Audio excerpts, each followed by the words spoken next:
Queen Noukky, we turn to you in the greatest time of needs. Look at Caracol's eyes, by the way.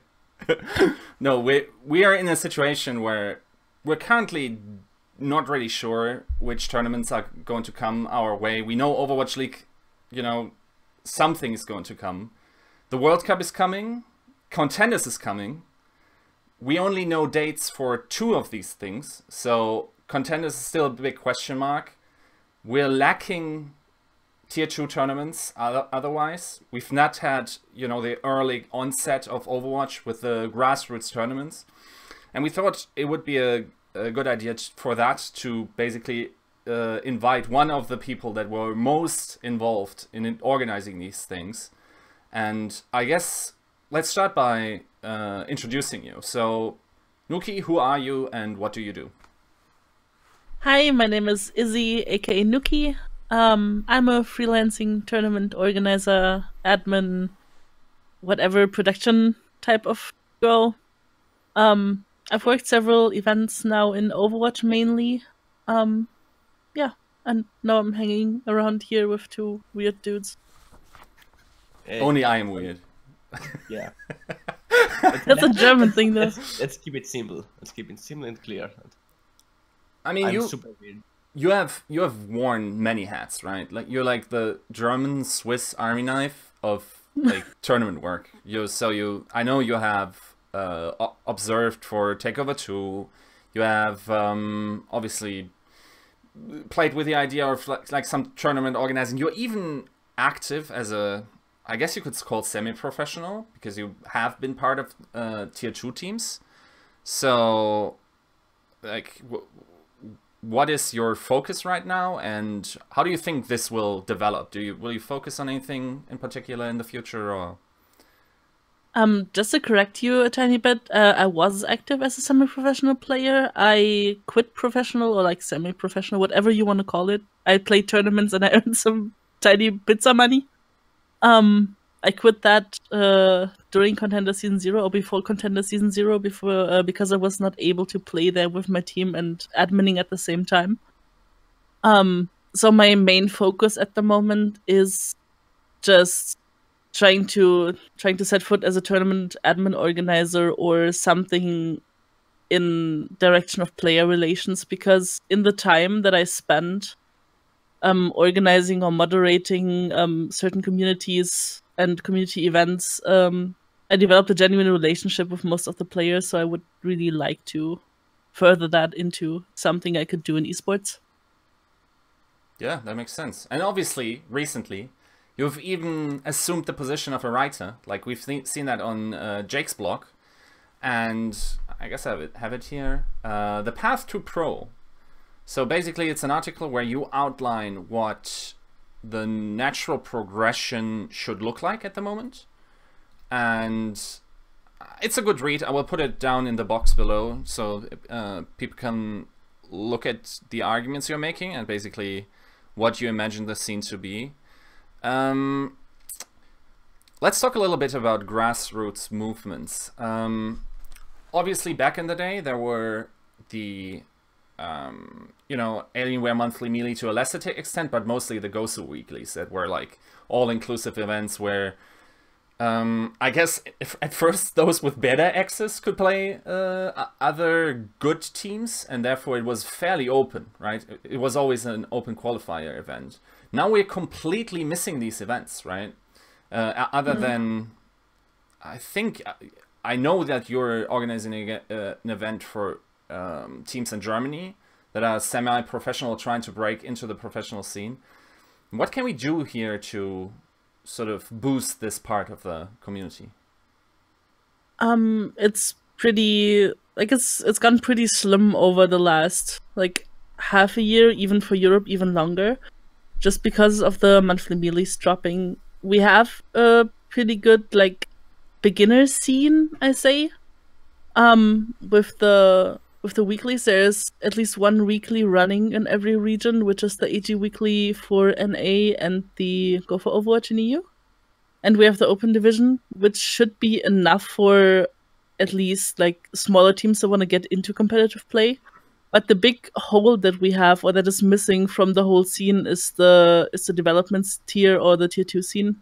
Yeah, you can call it tier 2 scene, which is the stuff between I want to get into competitive play and I want to be pro. So we would need to get tournaments regularly going again. It doesn't have to be weeklies like in the lowest tier, but it should be regular competitions so people can actually improve on. It doesn't need to be as frequent, just because scrim time for those tiers is more valuable than actual tournament time, but it's good to have tournaments to at least see where you stand as a team. Yeah, and also to get exposure, right? Yeah, get exposure, get experience in tournament settings, even get like sponsors and stuff. Just get your name out there. So let me pose this question, like sort of as an open question, also to Noukky and also Karachol.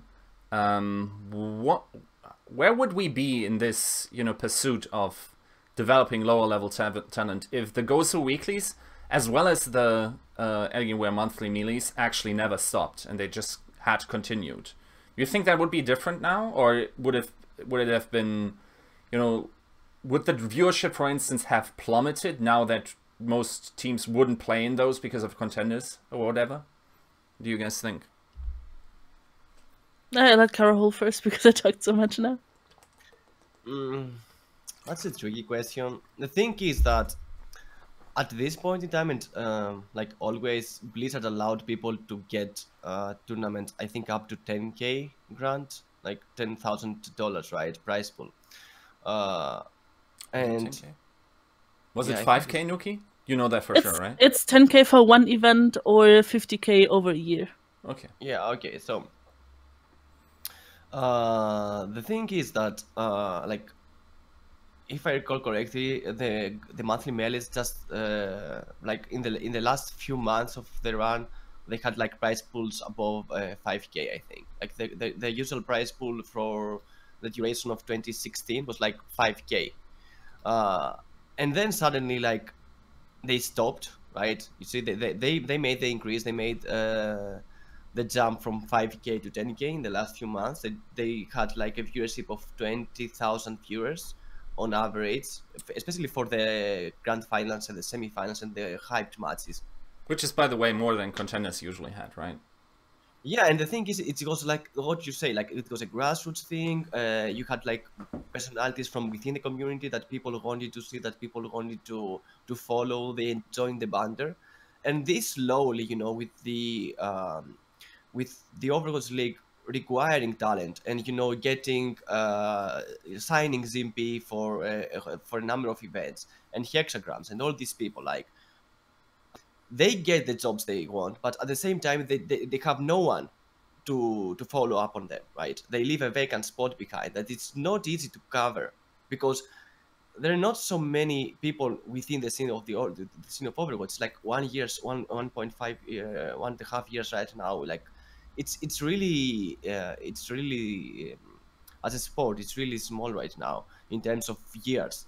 And although like Blizzard never stopped allowing organizers or whoever wanted to host a tournament with a 10k prize pool, there is not like there's not like motivation for people to work hard for this kind of events, because the next level of events that usually follows those, the ACL, Atlantic Showdown was one, or the Overwatch Open, they don't exist, right? They cease to exist. So like I don't know right now what was the plan initially. If they think that, if they actually thought that contenders would suffice, would actually be enough, like as a spark to again, right, to restore the viewership, to bring back the viewers and everything like that, because it didn't happen, right? You had 20k viewers for Apex Season 3 finals from the West, like on the OGN global channel, and this viewership never moved over to contenders, right?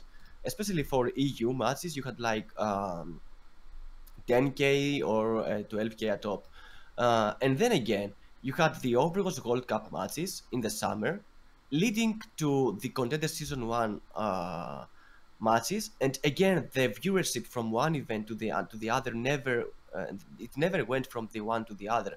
So there is a problem right now in the grassroots scenes of Overwatch. I'm not sure how it's going to be recovered. It's going to recover because I like it's really hard. Even if they increase the prize pool for Contenders Season 2, it's like one event in cover lasting like 3 months, 2 months. I don't know how long they're going to drag it. Like, and teams will play, and there will be like what 16 teams on top. You want events like every month, on every region of the world that can get like 16 teams every month, right? And 16 different teams, because it's for the grassroots scenes. You have constant roster changes. The people just assemble for one event. If they do well, they stick together for the next one.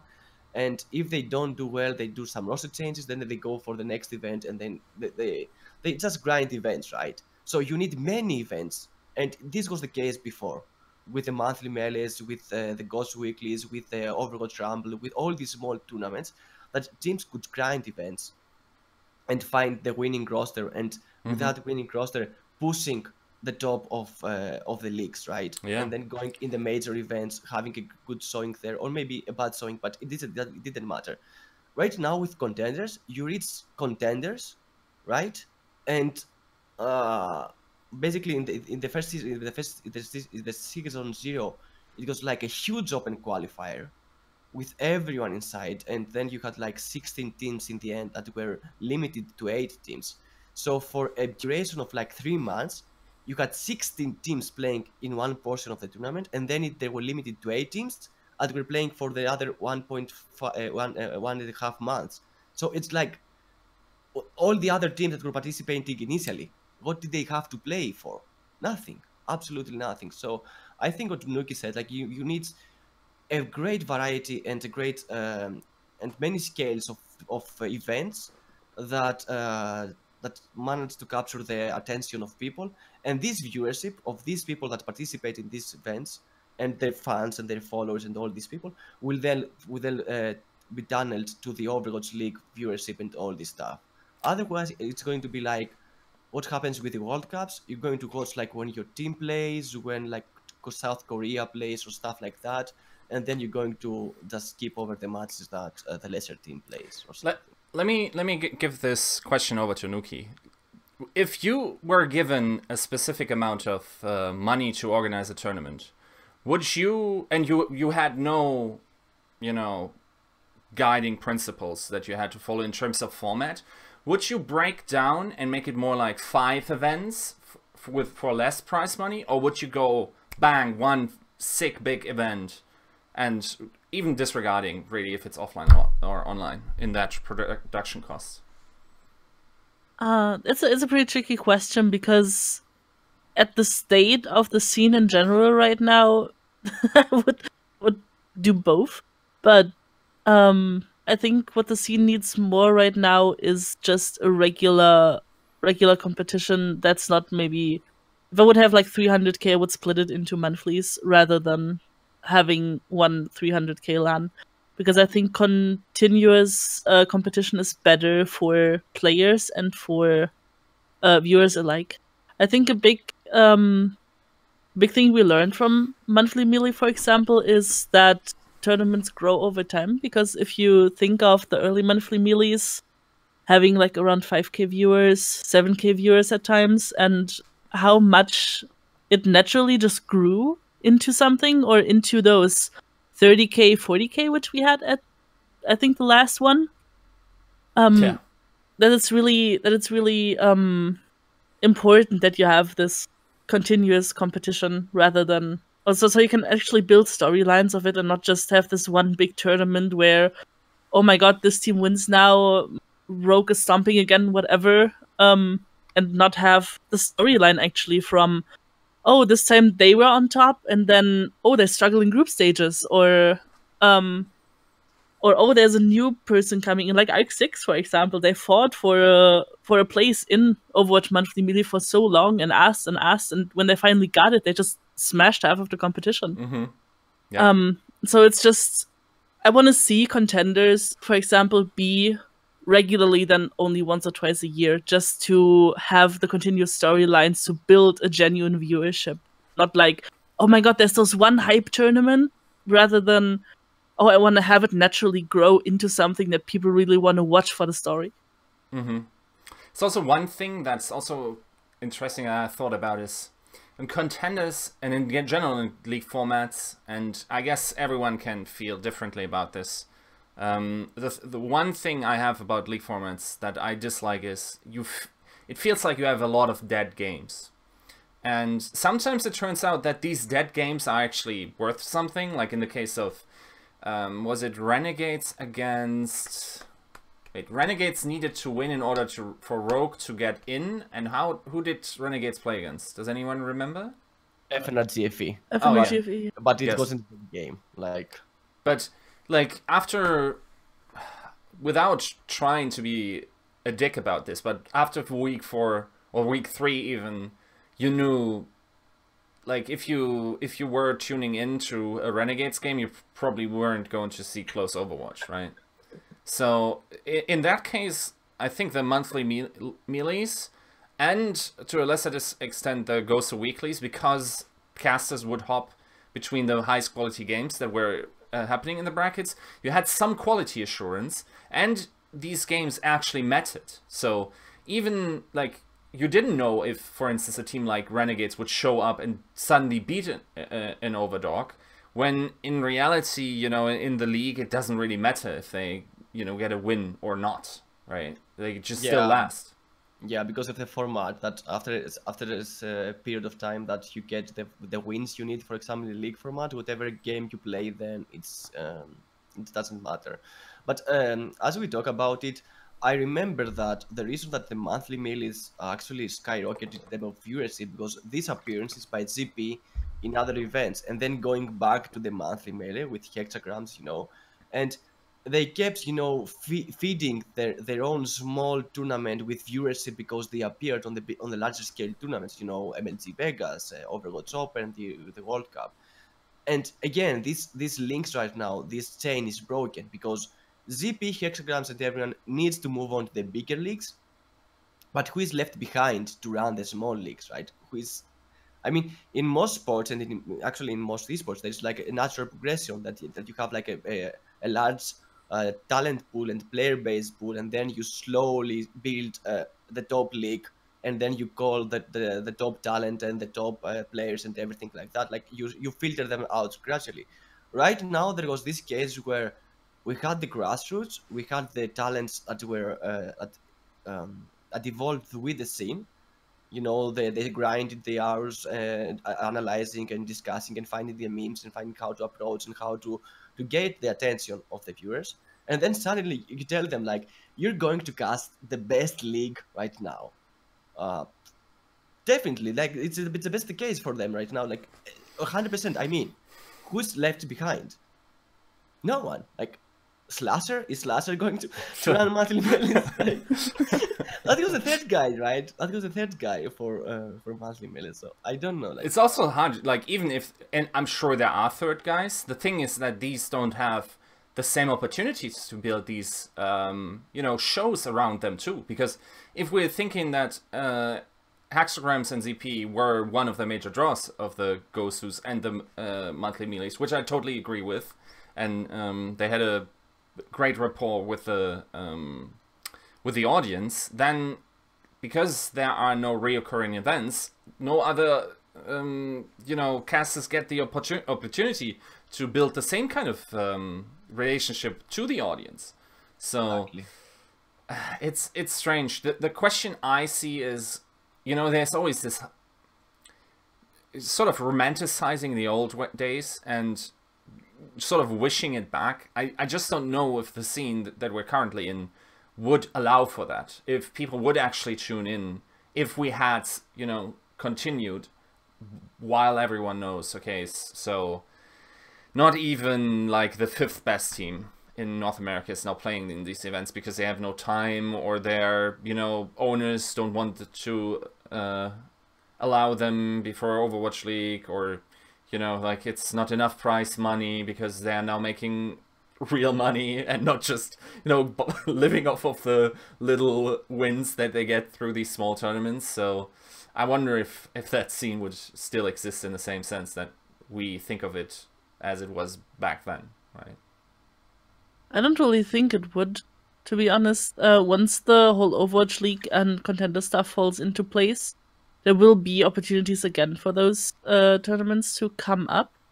But the uncertainty about how everything will work with the Overwatch League for the whole year now, or the whole year back, was just holding back the whole scene a tiny bit, because everybody didn't know where stuff will develop. That's Exactly. That's the sad thing, that with the announcement of the Overwatch League, I guess you could argue that DreamHack Winter. So if we pull up the graph, DreamHack Winter was the first event after the World Cup or after BlizzCon, and maybe they benefited a little bit in terms of viewership from that. But like, I'm trying to put myself into the viewers' mind here and think, okay, so the Overwatch League has been announced. Now every other event is automatically, you know, less valuable or matters less, because I know at the end of it, it's all either going to be reshuffled, or these small things matter less. And I'm just going to start again following this when the Overwatch League comes in, because I also want to have, you know, the well-shaped broadcast, and, you know, I want it all to be crisp. And why would I, you know, now tune into these dudes that are, you know, broadcasting from their living room, making Twitch chat memes, weaving them into their broadcast, right? It's a different thing. Do you think that there's sort of a slight depression because of Overwatch League, because we're all like, okay, if it starts, then we can start watching? Do you think that's the thing, Noukky? I just think the whole how's it called? Like the whole that was created with this wait time in between, especially for Europe, was just not good for the scene. I don't think it's about really the quality, because people watch lower quality content too. You don't have to have like a fancy studio to enjoy a game, in my opinion, at least. But it was really like it was just missing. People just looked around for other stuff rather than having it naturally grow with continuous competition. Yeah. And you know what I find really interesting, because I think we were going to touch upon it in a few minutes, that with all these small tournaments, there was also a lot of experimentation with the formats, right? For example, in monthly millions, you had like double elimination bracket, where the winner of the winners bracket had like one point advantage in the grand finals, right? And there was still like the storyline of the underdog running through the lower bracket. I could, upset even the one waiting at the end, the winner of the winners. And in other case, like you had in contrast the Apex one, you had like DreamHack one with a different map selection process than Overwatch Open. So you had like all these experimentations, and these tournament formats allow for different teams to sign, right? So you are a team that's really good on assault, or let's say, or hybrid, or whatever. You have a best of 3 match with pick and bans, right? I don't enjoy much of it, because like it allows for the map pool to be the whole map pool, and sometimes it's like tricky to narrow down 14 or how many maps right now are down to 3 or 2. But it allowed for teams to get some wins and like find their groove, because when you go like into leagues like contenders, like even the APAC tournament right now, where you have like this tournament format, the 4-game set that the Blizzard introduced, and this tournament format requires you that you need to be good at control, because control is like the first game mode, and if you lose the first game mode, then you're on the back foot. You're going to choose your second map, but you're not sure if your second map doesn't overlap with the other team's best map. So it's like sometimes in these small tournaments, the format allowed for teams to sign, to get experience, to do some stuff outside of the teams that have already grinded hours, the teams that right now are the big names like Team Envious, like Rogue back in the day. Like back a month, basically. Back in the good old days. Yeah. Yeah, so you had like those names, the big teams that participated in the bigger leagues with the most refined formats, but they grounded like these smaller leagues previously. So you had like this natural progression that, okay, I'm going to grind the same way they did, and I'm going to reach their level. And also, like, each and every tournament organizer could have like a difference in the format that could make the thing spicy, and he could sell that point, right? Like, I could sell, for example, that, okay, guys, we're going to do an all-around robin format, or we're going to do like groups of 4, and then I'm going to like randomize the seeding or stuff like that. That allows for teams to play differently, and sometimes they will sign, some others they won't, but it allows for the green for the scene to grow to many different directions, and then you can unite those directions into one big league, like I said, like with top players and stuff. And this right now is gone. Like, Blizzard enforced all the changes. You remember the discussion when MLG Vegas and IM Gyeonggi, even in Winter Premiere, when it started, that they're going to use a pick ban map pool, and then suddenly Blizzard was like, no, you're not going to use a pick ban map pool. You're going to use the maps we decided. And everyone was like, come on now, we have been used to playing with the best of threes, the pick bans and stuff like that, and you want us right now to play the maps you select that maybe they don't favor us because on what, like, you like Ilios so much, like, because it was played so much in MLG Vegas, like, we don't like Ilios, like, why do you torture us? That was a sentiment back then, you remember, right? Yes. And I think if you allowed like all these small tournaments to have their variances of tournament formats, of stuff like that, to experiment with and allow some things, the scene would have grown a lot differently than we know right now. Mm-hmm. Yeah, I think that's true. Yeah, that's a little bit. The problem is not only would that have been different, but I think pro player mood would have been different, because you remember, like, Noukky is also an admin for one of the bigger. Or probably the biggest Overwatch Discord, and in these pro channels, like, without leaking any specific information, but you know, back then the mood towards these changes were obviously very spicy, right? Like, to be fair, the mood is always spicy if something changes. Yes, so it's just human to not like changes and to want to play what you're used to. I personally think that changing formats or like testing out formats was really good for the scene in the beginning, but I can totally understand why Blizzard would enforce, for example, map pools. I don't say the map format, like the 4-map format. I just understand why it's map pools, just because the map pool, when everything was open and was pick ban, tend to get pretty stale. There was not too many teams that even had pocket picks, and they were banned pretty immediately, because if you have, for example, how many 2CP maps were there? I think 3 2CP maps in the beginning. Yes. And if you had just a normal pick ban phase with best of 3, one team could just ban all the 2CP maps before even anyone would be at the end. So if you had a 2CP map as pocket pick, you were just thrown over, because nobody liked 2CP back in the day. Yeah. The old United strat, the old reunited strat, like, always they're going to play on Volskaya or some weird ass. Yeah. Yeah, I'm personally really liked the format that Jimmick Winter had, which was 2 bans, 2 picks, and bans till the last map. So teams could actually pick pocket maps. But on the other hand, I understand the approach that Blizzard tries with those map pools, just to have it more narrowed down to practicing maps for the teams. It's easier for teams to practice certain maps than be thrown onto like a random out of 14 maps. So map pools out of only 8 to 10 maps is, in my opinion, better.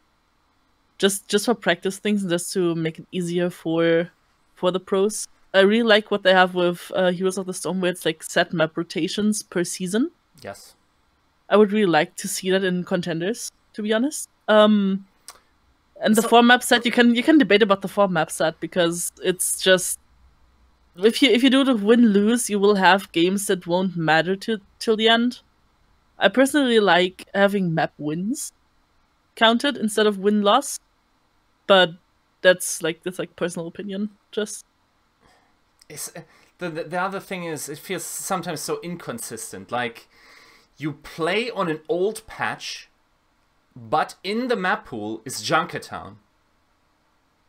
And obviously nobody's going to pick that, other than I'm actually awful and I need this coin flip, right? Like, I have no chance against my opponent. Might as well pick Junkertown in that case. But yeah, I think I would like some more stability in these map pools. It's also like you talked about this, Carajol, in an article of yours, that it is really like it makes you stumble in your narrative if the whole season is played on specific maps and you have like a team profile, and then suddenly in the final it's like, okay, different maps now. All is different now. Like it was in Contenders for the playoffs, right? Screw your bets, Whiska. Screw your bets. Yeah. Yeah. And suddenly you don't know any specifics anymore. Well, we have to end up behind Eden for unknown reasons. Yes. Though we do have to say, apparently teams also don't care about other teams' map records, and they just drag them on their best maps and still beat them for some reason. Or also teams sometimes get held on Gibraltar the first point 3 times in a row, and they still pick the map, and they actually end up winning it. It's like insane, right? I mean, I think map picks will come more into play once the scene is stable again. Just tactics and stuff. Once you have like your stable opponents to play against. Yeah. But again, like, I understand their logic as well, that they're going to have like a specific map pool, but it's really hard, like Witzka said, when you introduce a new map in the map pool, right? There's a kind of interval between when the map is going to be available for tournament play and on which patch as well. So we're looking right now at APAC. It's going to start tomorrow, and Junkertown is in the map pool. Lunar Horizon Colony is in there as well, and you know, other maps are not in the map pool that are traditional maps.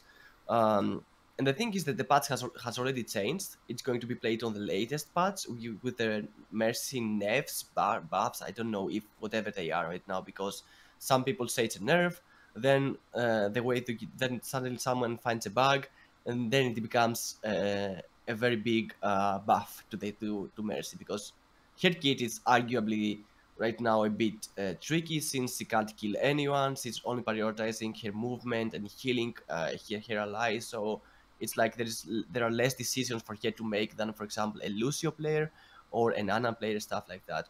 So you combine these factors, the patch changes and the tournament play and the new map, and it's like you don't know anything, right? So I'm not sure 100% how they're going to work around it. Like, other esports don't have this problem because they have one of the things in their game constant, right? CSGO has the game mode. Suddenly people in CSGO don't start, you know, flying around the map, or, you know, they don't start like using barriers or stuff like that, like saying season comes, season go.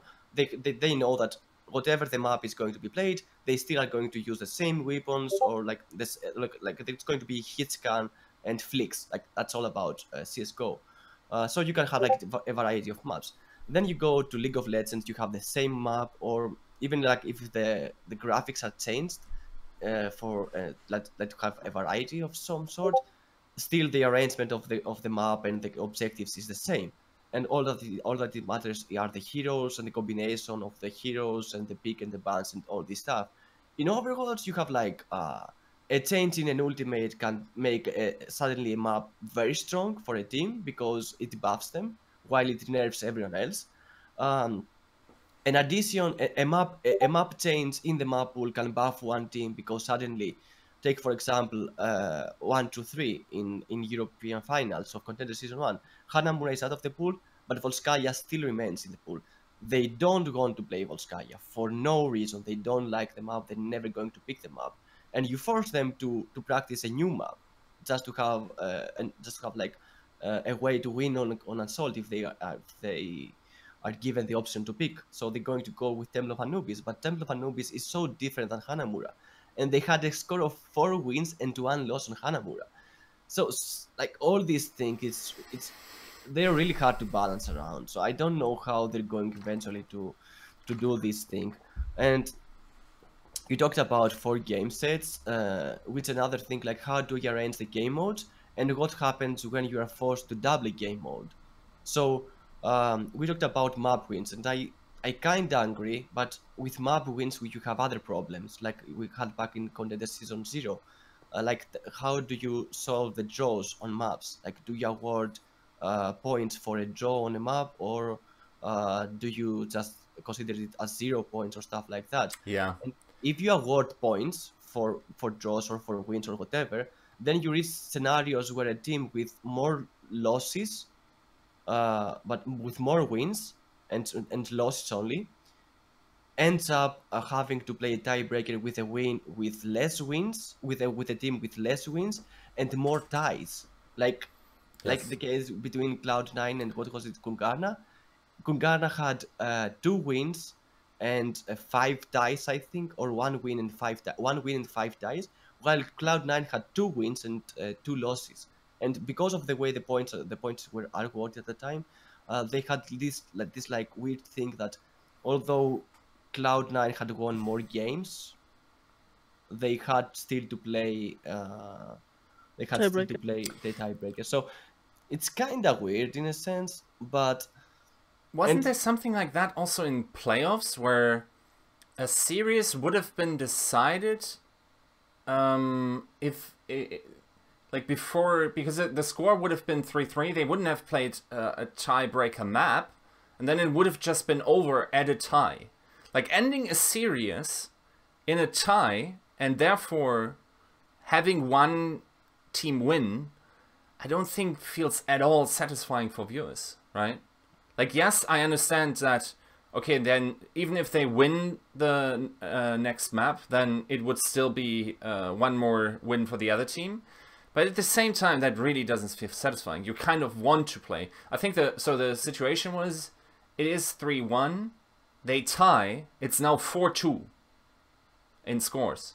Instead of playing it out, therefore going from a 3-1 to a 3-2 if the other team wins, and then in the last map, for instance, having the chance to, tie the series or something, right?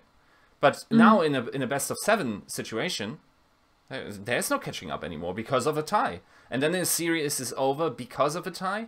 Yeah, that's hard to communicate to viewers, and also very anticlimactic, right? And I'm not sure, and I want to ask Noukky about it, because she has been in, with all aspects of tournaments, and I think you have worked also with writing rules, or at least participating in the process.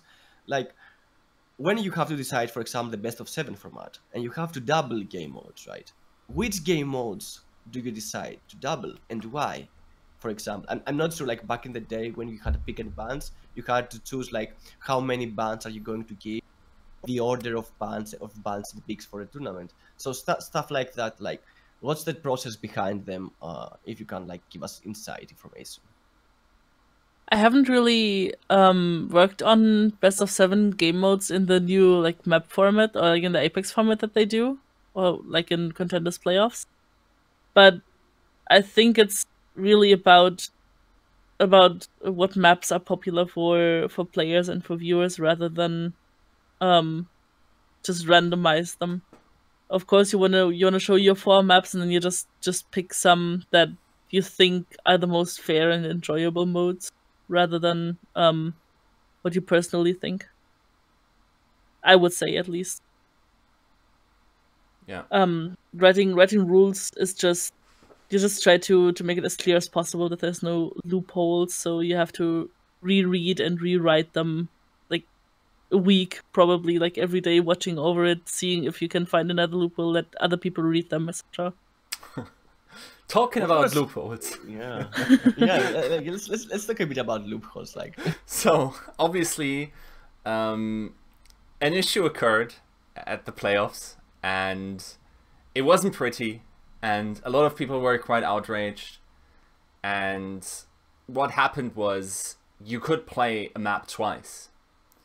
Now, obviously, some people said, okay, well, where's the problem there? Like, if that happens, like, we had this storyline that actually Misfits was able to come back on a map that they had previously lost. Isn't that like a cool storyline to tell there? But I think most people were alienated because that's not their experience in any other esport where map selection is part of the thing, right? And it also isn't our experience as Overwatch fans. So, would you ever consider this to stick as a rule? And would you include that into your rules? Or how does something like this even end up in a rule set? It's not about the question how something ends up in a rule set. It's more about the question what got left out in the rule set or what got overseen in the rule set. It's not like somebody intentionally put that in there. It's more like it was a mistake to not recheck something or a rule regarding that. Because they had, because the map pool worked so well for the best of 3? No, best of 5 format they had, right? Like the map pool worked really well for the best of 5 format, but in the best of 7 there was just too many possibilities to repick stuff, so it was more certain that people gonna try to do it when there's not the rule inside the book that you can't do it. the thing though is, let's say, okay, you overlook it, it happens. Like they tell you, for example, next map is Eichenwalde, right? So let's say you are like the broadcasting director, or even like the lobby manager. Let's say you're working as the lobby manager, where like, you're going to pick the next in line. And the thing is, like, they tell you next map is Eichenwalde, and you don't like blink an eye, right? You just roll it. You just roll it. You just don't ask any questions like, why is it? I'm just a peasant here. I just take orders. Yeah. Yeah, like What's a what's your take on it, Noukky? Like, do you think that if you were like in Takeover, let's say, where all people from communities with experience from past events, or from stuff like that, how would you solve like this problem? Do you think that even if it goes overlooked and it's, let's say you roll them up, wouldn't immediately like roll back the map and just change it? I don't think you should. I think as a organizing or as a director, you should own your mistakes. So if there's a mistake in the rule book, or if there's a mistake that you made, you should admit it, and you should be like the greater person, being like, "Oh, cool, I forgot that. I'm not forcing anything onto the people." Now, if it's not like a super stupid that will crash all the whole tournament rule set, whatever, that people are running around and getting points for it or something. I think if it's like smaller stuff like this, or like I picked a wrong map, or I didn't like, if people pick a map, for example, that isn't in the pool, sure, you can re-roll it because it's not in the rules. But if it's actually a rule missing, you cannot really say like on the spot, no, we're changing this on the spot now because stuff is rolling, production is rolling. You would just stop the whole wheel of production while you're doing that. So you have to admit it for this event, and then just be like, yeah, sorry, we made a mistake. We have to roll with this now, and we just apologize later for it. Yeah, I think that's like Nate did. Sorry, go on. Like Nate did on Reddit. I think he had a Reddit post being like, "Oh, it was a mistake. We didn't intend to do that. We're sorry for it."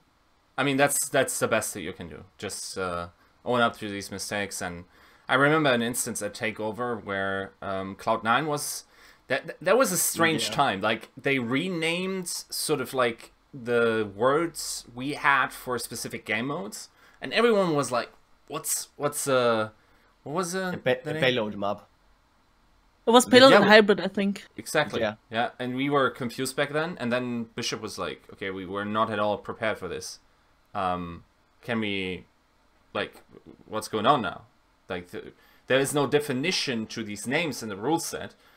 We've, you know, by the best of our ability, prepared for this. Now, what's payload, right?"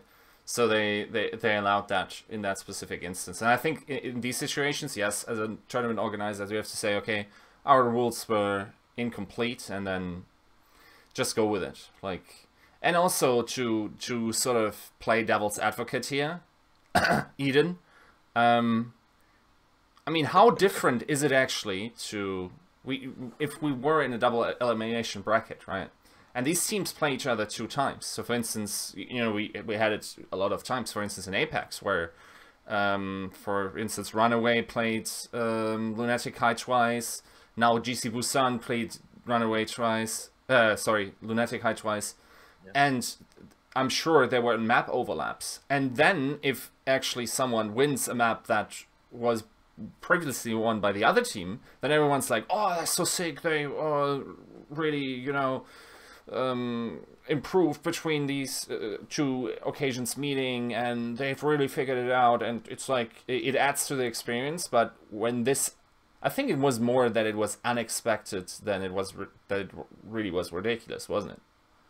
It was unexpected, and it was really weird for the viewers. It wasn't as weird for teams probably, but it was like, if people go somewhere, like, people have gone to the toilet and there's Eichenwald and it's almost finished, and then they see first point attack again. It's just, what the hell is happening here? Did they re-roll the map? What happened? Yeah. So it's bad for the viewer experience rather than the player experience. Yeah. Even though that would maybe, hint hint, Noukky, be a super interesting format, to have like an event played on 1 map, and you play best of 3s, and you play the same map 3 times. You do it on King's Row or something. It's like King's Row. That's so boring. Is it? It would be so boring, yeah. Imagine a whole tournament or like a whole series played on only 1 map. Yes. I mean, you would see team progression, but if you have a team that's really, really good on one of those maps, then it will just be like super weird for the other team. Maybe just a smaller show match event, like, for instance, Contenders Playoffs was, and then less maps, just, you know, as a small event.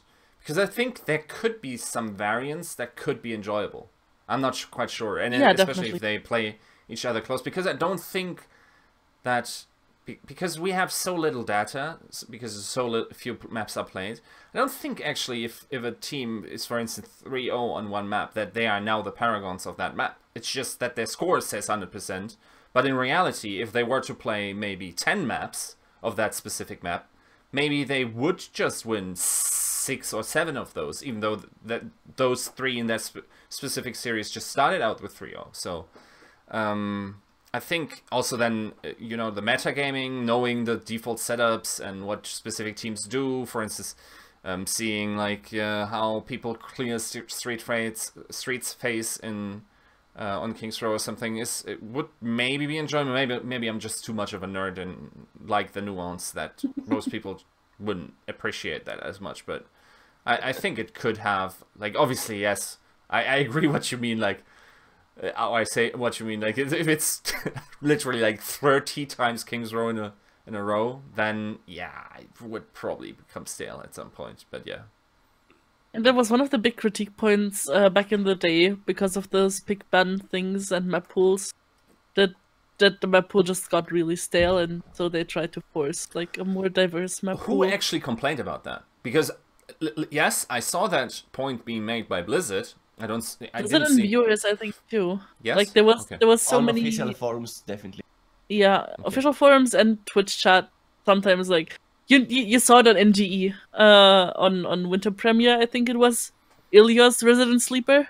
I mean, we had Ilios almost every match. But that's because it's Ilios, not because it's being played. Because it's the same map over and over again. It's just not enjoyable. It's also because it's Ilios. There's Ilios, or if there's a King's Row in every best of 3 series, it's just nah. Yeah, but I think this also shows that these maps, actually not Ilios, because at that time, at least, it was a kind of an outcast for the community, like because of the well, because of the the Farah thingy and all this stuff. But I think right now it's in a much better spot. People have been more accustomed to it. But I think that especially King's Row shows that maybe we needed more maps like King's Row, like along the lines of the map layout, of the point of the organization, of the choke points and stuff like that. Like, I understand that you want to make maps visually engaging. You want to try new things. You're going to put like jumping pads. You're going to have like rotating, elevated spaces. Maybe like have hammers running down on you on some points, or activating traps or stuff like that, just to make it more engaging of some sort. But in the end, like when you're talking about competition, you're talking about tournament plays, you need to have the best game mode that is both enjoyable for the teams to play on repetitively, because you said like teams a tournament with 30 times like King's Row would be boring, but we've seen tournaments with 15 times like King's Row. When it was as a choice available, teams always picked it, right? So I don't think the problem is really that the map is would get stale or stuff like that. I think it's more about the duration of the whole game mode and the whole match of Overwatch. This was something I wanted to ask. It just popped it into my mind. Like, so a King's Row map, let's say, can end in 5 minutes if you have a full hold, and you just storm your attack around the place and just cap the point in 1 minute, like 5 minutes tops. Or it can go all the way up to 8 minutes per round, plus overtime between points, and at the end and stuff like that. So it can go up to, let's say, 20 minutes tops. And the thing is that back in the day when you had big bands and stuff like that, and production broadcasting time was an issue, how did you take this into consideration when like the tournament format was discussed, and how you allowed teams to pick things up, or it wasn't an issue at all? Normally you just evaluate time depending on format rather than setting format for time, which means you say I wanna have a format of best of threes. For example, best of threes are around an hour if they go all maps full push. So you just plan around, oh, I want to have these and these many hours of stream, so I'm gonna stream these and these many games. Means 1 hour for best of threes, up to 120 if they go to like super overtime, and you plan like an average of that, and you just have to keep up the communication between the admin team and the teams that are playing. So you have teams waiting on matches, or you have teams, if you are on the last map of a best of three and it looks very good for the one team or for the other team, you just say, hey guys, we're gonna be ready in 15 minutes. Can you please like stand by, and something like that. In most tournament rule sets, there is a tiny clause of please be ready 10 minutes before your match, 15 minutes before your match. So that's out of the way, and just everything additional, you just have to communicate. Communication is key when you are a tournament admin, like communication between teams, between casters. Guys, we need to make a 10-minute pause because the team is not ready, or stuff like that. Let me ask this, because this is one of the reasons that people said that it was an issue also for contenders. If I'm not mistaken, the NA finals were starting almost an hour before they were listed. 2 hours. 2 hours, Yeah. actually. 2 hours. Oh. Isn't that a huge issue? And should broadcasting be prepared for these situations where you have filler content that you could put in between these games, as in like extended analysis pieces, that if those 2 hours don't occur to be free time, just fall out and just never? Or is that a waste of resources? How would you solve that situation? Something you have to think about with contenders is that it was both on West Coast, like the EU and the NA finals, and they tried to cater, I think at least they tried to cater to EU audience too during the EU game. So you have to start pretty early on West Coast, which is like 9 hours in between normal standard EU time. So it's really, I think it was rather set to be the EU finals than like either filler stuff or a pause and then the NA finals.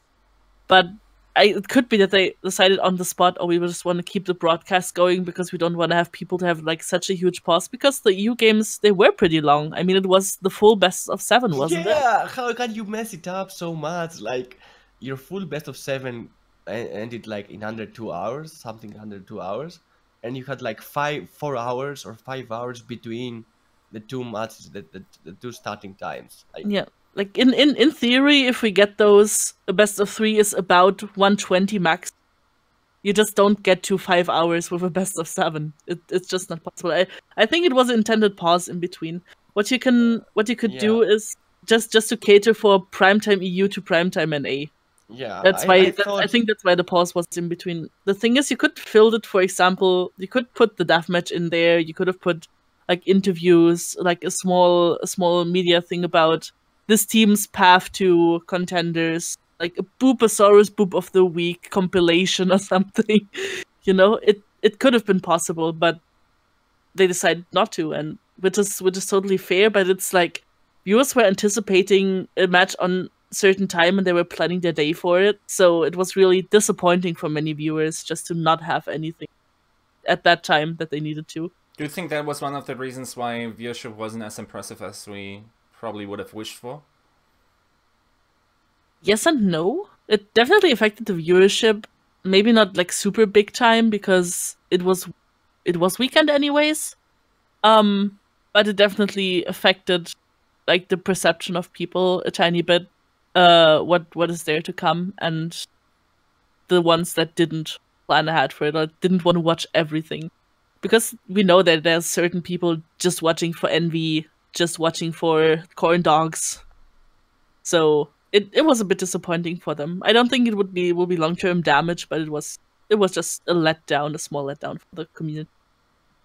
Yeah. And in that sense, like the 4-game format that we have in Contenders, even though sometimes especially the 4th map can feel very anticlimactic, because if it's 3-0 and those 3 maps were absolute blowouts, and you have to endure another, like also as a player, you have to endure another, map where you just get brutalized by the opponent team. I mean, it can be fun to watch if the guy is doing it like Selfless did back in the day when you're being spawn camped, but yeah, most of the time it's not a pretty sight, but it keeps the broadcast sort of, predictable in that regard. Yeah, right? it keeps everything in check. Like 4 maps is a pretty solid time frame just in between. Yeah. One point about the rule sets that I didn't want to miss out on this, because I think there was a situation where something could have slipped in.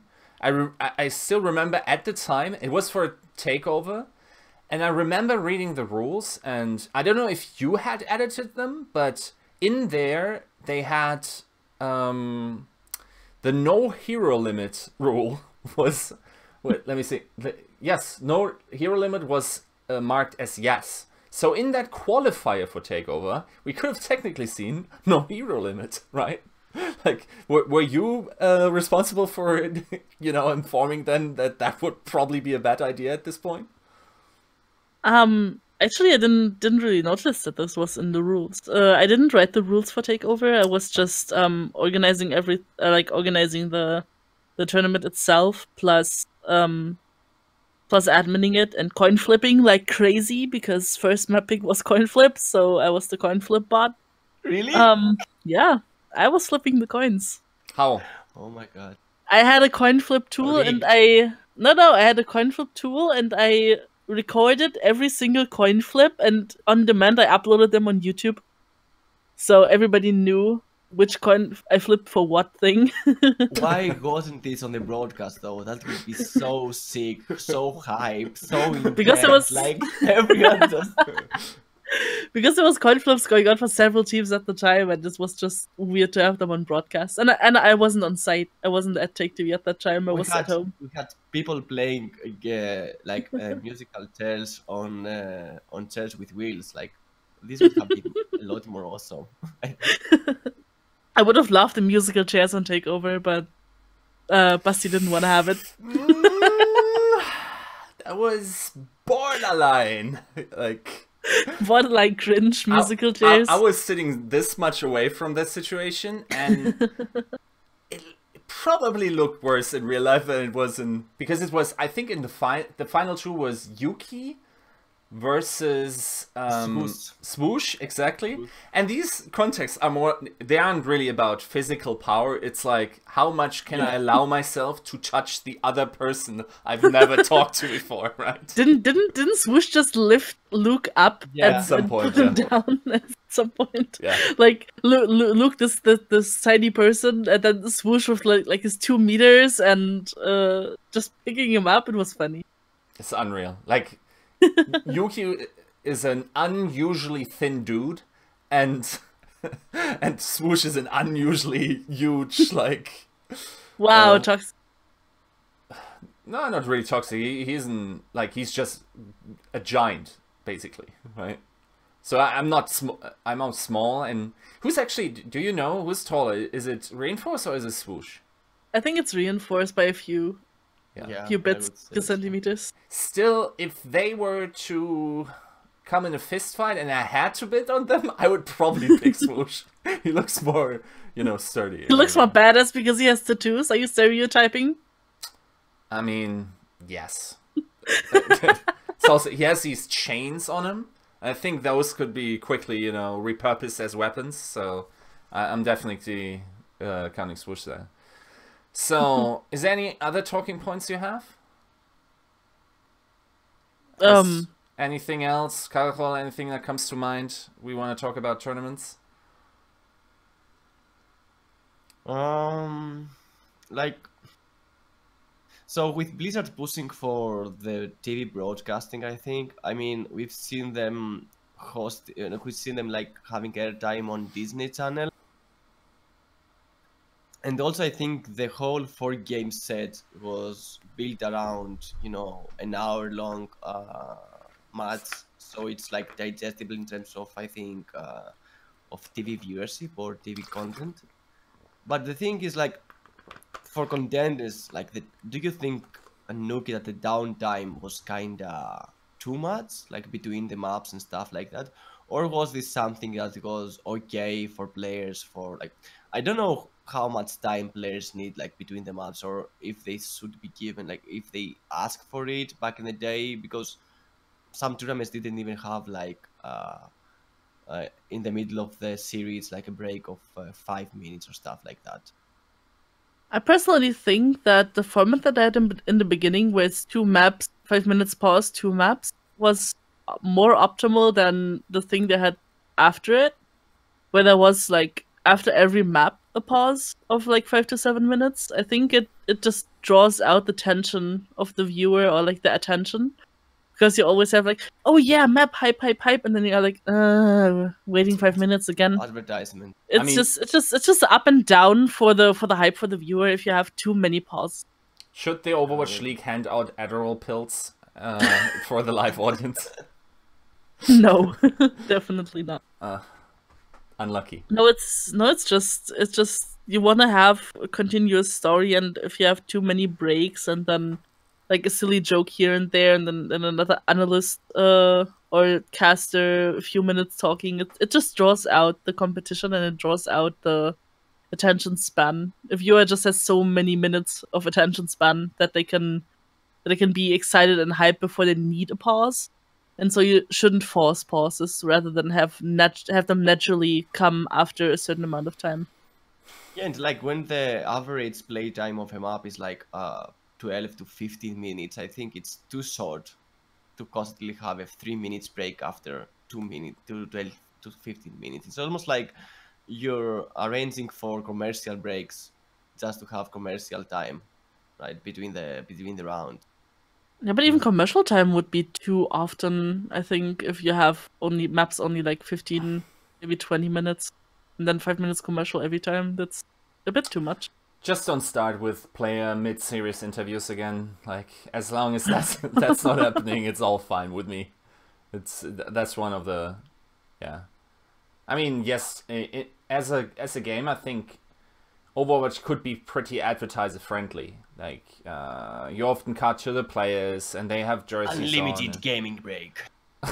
Yeah, even like short clips between even side switches or something. Even though you probably want to talk about what happened there, but yeah, you could maybe extend them a little bit. Even though I personally, obviously, am always opposed to these changes. But yeah, it's a possibility, and I think if you look at it from a business standpoint, I don't think it's sacrificing too much. Maybe we will see it in Overwatch League. I don't know how it will go, but also making it sort of fresh for TV broadcasts. That maybe on TV broadcasts you can cut them in if you're not broadcasting live anyway. But on Disney Channel, right? It seems like a type of game. It's not like soccer where it's like one break every 45 minutes, right?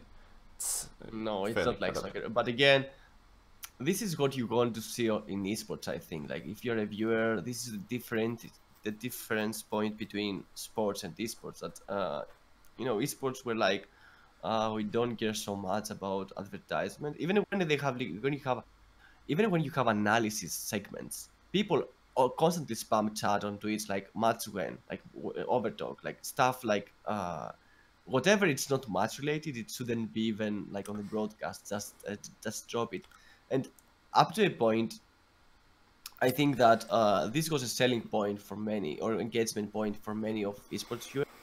Although I don't think that the broadcast would drag too long. Like 8 hours, like take over 2 days, were really draining. Like you had to sit there for 8 hours, and the broadcast was always behind, or running late, because like even from the first match, you were always behind schedule by 1 hour. Like by the end of the broadcast, we were behind schedule by 3 hours, and I don't blame the production, because that's what happens. We know, with technical pauses, with technical issues and stuff like that, arranging the couch, getting the players, all these things. But if you break this, and if you don't just shorten it, like let's say 4 hours or 3 hours, or a broadcast of 3 hours, but with packed action, with packed segments and stuff like that, and you just every other map you just like spamming stuff, advertisements or the analysis segment, that it's not really in depth, it's just about making jokes and stuff like that.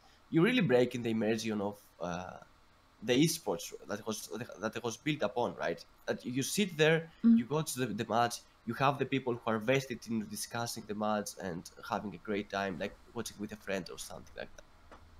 Yeah, and you obviously have jokers like Bren and Sancho on the broadcast. Like, make use of them. They can go on hours on end. I can promise you that much. Like, if you just let them and give them the tools and give him a heads up, maybe too.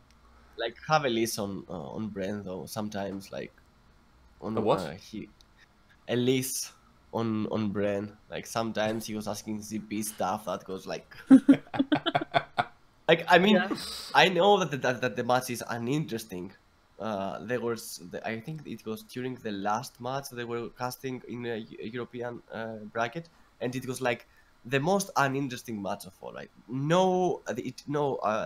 it didn't affect the outcome at all. Whoever won, it was no one's right. They didn't care. No one would care. Like, because the top 4 had already been decided. It was just a match for like, if the last team in Europe, Bazooka Puppies, would get like a third map or a second map win or something like that.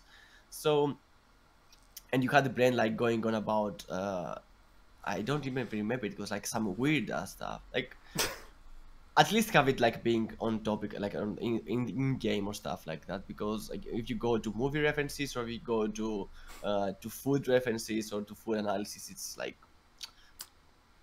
Yeah, that's Brendo. That's Brendo. I think filling those segments with analysis or with stupid Bren dad jokes is way better than just have a counter sitting there with Lucio beats behind it. Yeah, that's definitely true. Yeah. Yeah, just more content is always better than no content, even though sometimes that's also not true, depending on how cringe it is, but Like I'm okay with a T-Mobile Bren dad joke break. yeah, I guess. But yeah, like I think just give Sideshow like a teleprompter, just have him scroll through specific parts of VODs that he records, or even Yeah, more of an analyst segment would be really cool. Like just letting him draw onto something. Yes, exactly, and then have a little bit of a discussion back and forth. And there, it's actually very important that you have people that are cutting edge analysts, which someone like Sideshow is.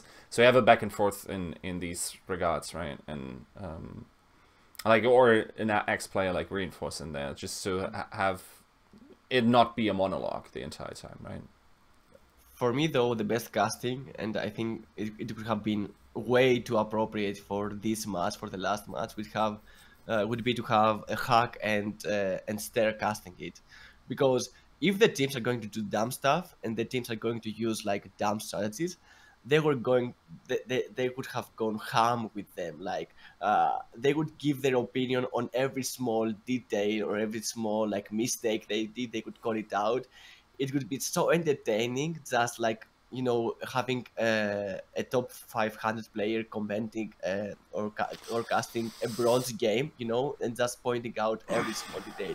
It would be far more educating, far more spicier than just like hearing dad jokes and stuff like that. I mean, sure, up to a point they're just fine. Like if it's for 5 minutes or like an engagement or 2 engagement or something like in between, doesn't like have any interesting parts at all because it's a stomp. But if it's like the action is going and you're not paying attention to the action at all, it's disorienting in a sense. Like what am I hearing right now? Like I should mute you up to a point. But if you do it like Stare and Hack, where they're just going to bash on these people, no mercy given. Like we don't care about these teams. And it was funny because they did it in MLG Vegas, where at that time it was like the best teams around. Like, and I think they were casting an NRG game, and NRG was like at the bottom of the tiers right at that time. So it was like they're running a pharmacy. Hack was like they're going out with a pharmacy combo, but I don't see the value on this map. Like I would go for a Roadhog, like let's say Roadhog, Zarya, Reinhardt composition, and I would attack the high ground, or I would take hold of the high ground, and then Ster would fill in with like. It was insane. I'm still not over it. It was like, and Ster would be feeling like, yeah, and Yorana will be there back supporting you and not like being in the open like that and getting wrecked. And it was like, what am I watching right now? Like, I feel like you're putting masturbate on me here. Like, I feel very compelled in light of things to come, let's say. Keep calm, please. I'm not going to. Banter is something that we really need to see a tiny bit more, especially on broadcast. I really liked the segment where Monty was just roasting people in contenders playoffs. It's just something that viewers would enjoy too. I think a too squeaky clean thing is nothing that creates too much attention. Yeah, and I personally always think it's like almost from a philosophical point of view, by only ever praising, you're automatically devaluing the praise just the same, and you're not providing an authentic product then. The only thing that I ever think about when the product they are producing is overly positive is like, are they appealing to people that come home from a shitty day and like want to see only positive stuff?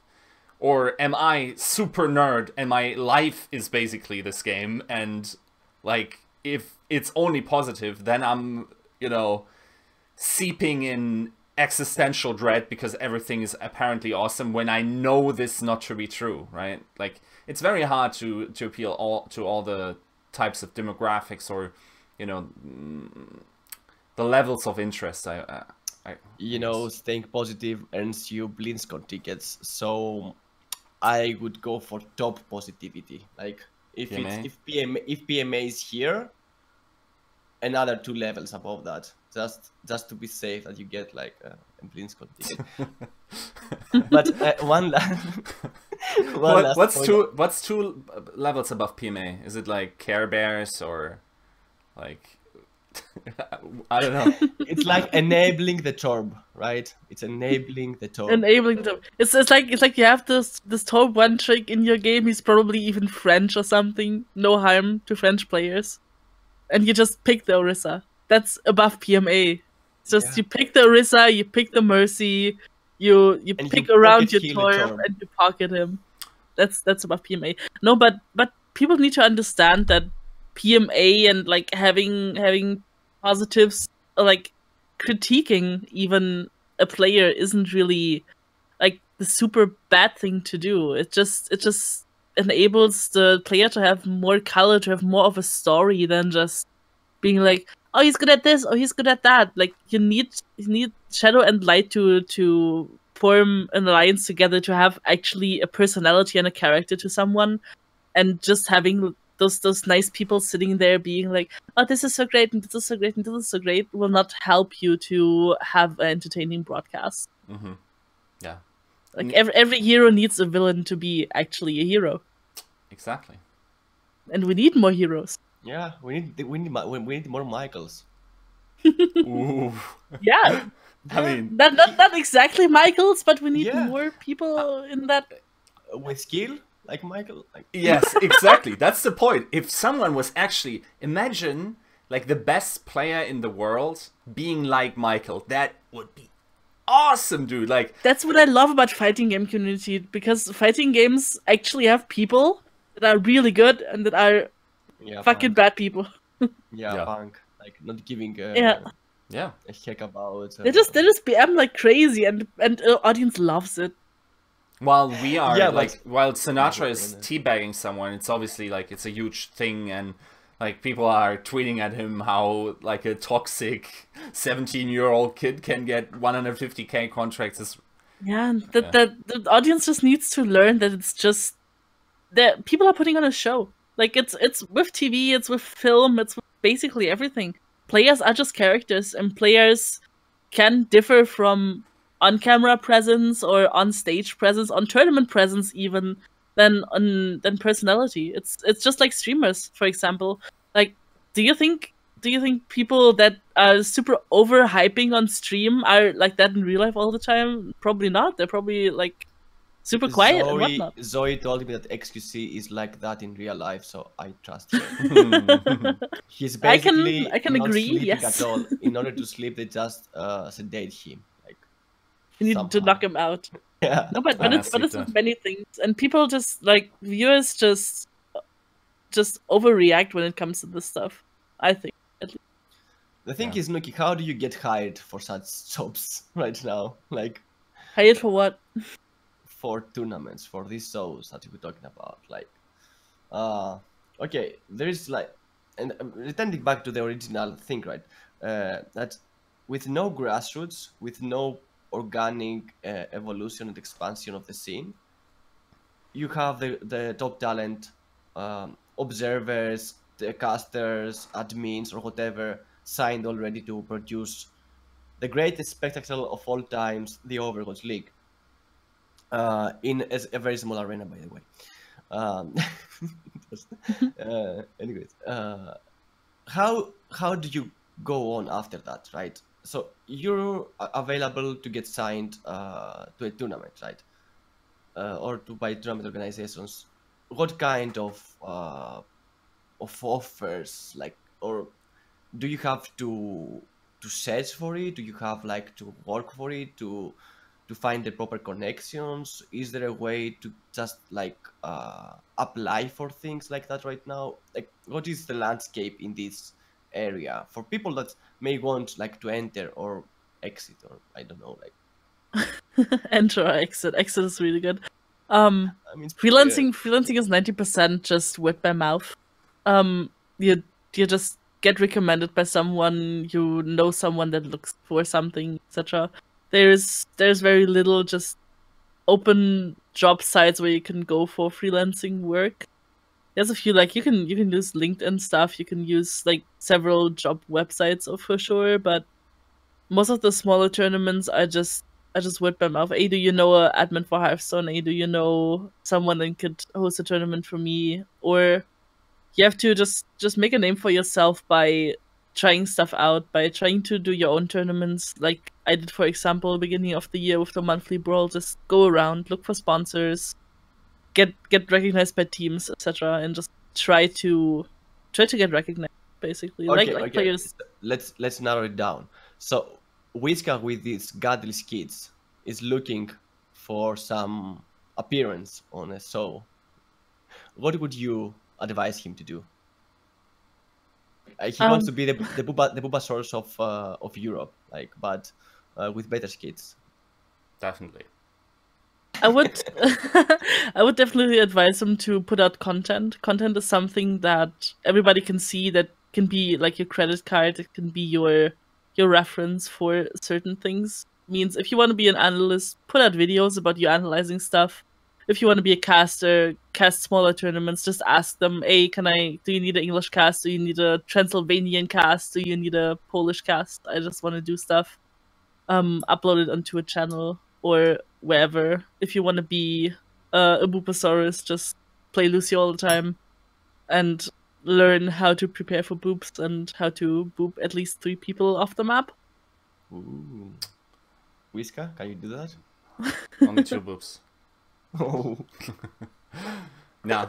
Yeah. I No, mean, you just have to we'll try see. to put out content in the profession you want to do. So I shall take that advice. I mean, for admins, it's much harder though, because you can't create content. Like, what are you going to do? That's write rules and like stream writing rules, or like as an admin, it's a bit more complicated because answering player questions. Like, you just need someone to have faith in you to pick you up for a tournament. It's not as easy. Yeah, Sometimes the there is hardest people part. looking for stuff. Like you see from time to time people just looking for, hey, I need an admin for this, I need help with that. But Yes, exactly. I think I'm pretty sure that ESL constantly has like open administrator positions, like for volunteer stuff that they need for their Go For events. And if even like maybe you can't start in Overwatch then, and maybe you just have to find out where to start and where's opportunity for you. You don't have to be like, oh, I just want to work in this esports, I just want to work in Overwatch, so I just look for Overwatch. You can also be like, oh, I worked voluntarily on ESL Vainglory for 3 months, and now there's an Overwatch opening. Maybe I can do that. Just get your name into the scene somehow. Guild Wars too. Yeah, or Guild Wars 2, like whatever. You can cross promote. I think there's like so many casters, so many personalities just coming from other games, just getting into bigger stuff. Yeah, and I think it's the hardest part for these skills, that you can't promote them, right? Like I said, you can't just stream yourself answering players' questions. Like it just can't happen. And in the end, I think it's the hardest part to get a job at, since you need to make a name for yourself, but the opportunities are really low. And at the same time, you have to be literally to have the skills to do the job, because otherwise, like we saw in contenders right now, like we saw in other tournaments, huge mistakes in terms of like not of importance, like if they dictate the outcome of the game, because whether Aichnevalde or not Aichnevalde, Misfits would still lose to Giganti in this specific best of 7. But in terms of that, everyone understands that this is a mess up right now. This is something that shouldn't have happened. And you know, I don't know if this sticks with you afterwards, like if they created this mess up to you yourself, like if you're in that position, or they just brush it off. But yeah, it's really like you have to be at the top of your game, I think, in this industry, in this particular part of the industry, the behind the scenes stuff. Yeah. You just have to push all the time, even if you have like a shitty day, if you get disappointed, if whatever happens, you just have to power through everything. and just keep putting stuff out there, keep helping, keep putting content out, just to not get lost in the grid of so many people that are trying. And I think we all, as content creators and people working in the scene currently, I think we can all agree that it feels sort of thankless at the sorry, what did you say? We can all agree that I'm the best. No. That it's actually quite a thankless job. Like, it's, for instance, writing is probably not as, you know, problematic as sometimes, because I know for a fact that adminning can be super stressful in terms of dealing with players, especially because players want to push the rules like in their favor in some way, and then you have to enforce the letter of the law, and then you're the bad guy for clearly enforcing rules that have been laid out in that saying. Like, us writers, we get our, you know, our payback in Reddit comments, like get your Reddit comments and you get your clicks at least. I don't get the clicks. And honestly, for not that many opportunities at this point, right? It's like we have to wait for Overwatch League for it all to start, but it's also the case that it feels like if you aren't in there now, it feels sort of, you know, not hopeless, but hard to get into it when it's already going on, right?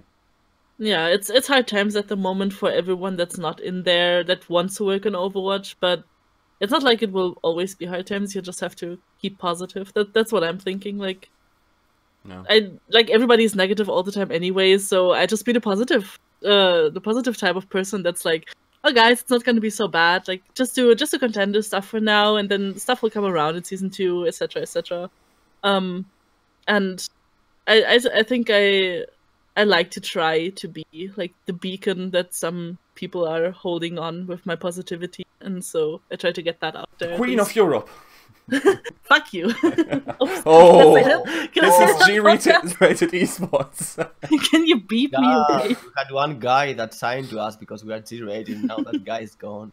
Damn. I just hate that Queen of Europe. Really? Well, I never called you like that. You will not be happy when you see the intro to the show. Oh and no. I guess this is the point where we say this was episode 17 of Overrated. And is there anything, like, real quick that we can expect you to come up with in the next time? Is there a tournament you're planning? I'm trying. We're trying to run something between BlizzCon and preseason, but it's nothing set in stone yet. I'm still looking for sponsors and shit. So nice. Maybe not. All right. Follow my Twitter to keep posted. Try It down will be, there. yeah, it will be in the description below. Yeah. Always. I mean, it's also under the pictures, right? So if you want to type that out. People don't watch the show, as I've heard recently. Like, they listen to it, so. Oh, yeah. Oh. It's too long, right? Holding me out. Like, 3 people talking for 1.5 hours. Like, these nerds don't even do that with their friends, which they don't have. Hehe. Okay, so Wow. Wow. getting one in at the end. No, but episode 17. I guess we see you guys next time. See ya.